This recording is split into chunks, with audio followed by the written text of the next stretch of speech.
Marseille se retrouve une nouvelle fois en proie à une affaire incroyable.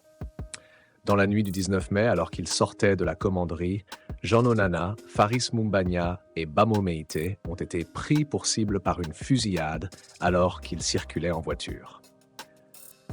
Ce vendredi, Nicolas Besson, le procureur de la République de Marseille, et Philippe Frison, le chef de la police judiciaire, ont tenu une conférence de presse pour éclaircir cette affaire.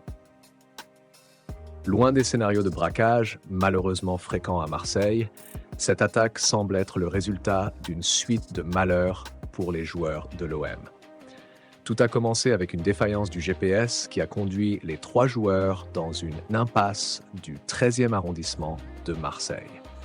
Perdus, ils se sont retrouvés face à 3 individus déjà connus des forces de l'ordre.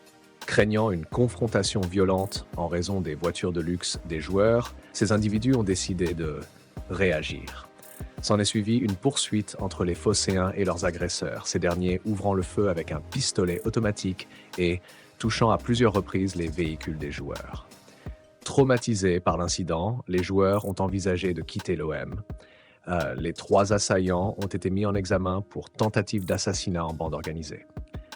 De son côté, Nico Williams, courtisé à la fois par le PSG et le FC Barcelone, a enfin pris sa décision concernant son avenir. Ce dossier, qui évolue progressivement, voit le FC Barcelone et le PSG se battre pour la signature du joueur.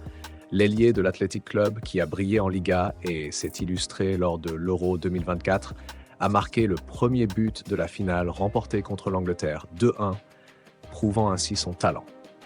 Jusqu'à présent, la situation semblait relativement claire. Lié à son club jusqu'en 2027, Nico Williams possède toutefois une clause libératoire de 58 millions d'euros dans son contrat. Ce montant est largement dans les moyens du PSG et même du FC Barcelone, selon les déclarations de Joan Laporta.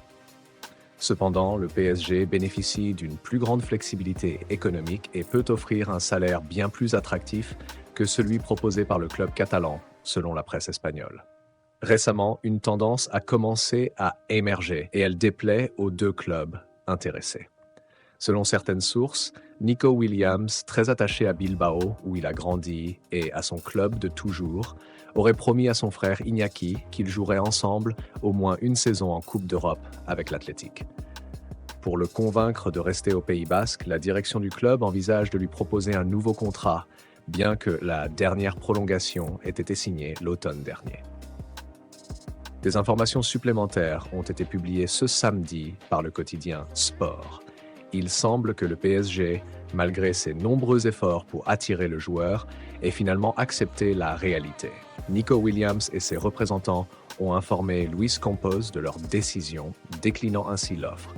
Le directeur sportif portugais se tourne désormais vers d'autres options pour compléter l'effectif parisien. Du côté de Barcelone, ce refus de la part du PSG est perçu comme une opportunité favorable. Sport assure néanmoins que cela ne ferme pas la porte à un éventuel transfert cet été. Si vous avez apprécié cette vidéo, n'oubliez pas de liker et de vous abonner à notre chaîne pour ne rien manquer de nos prochaines publications.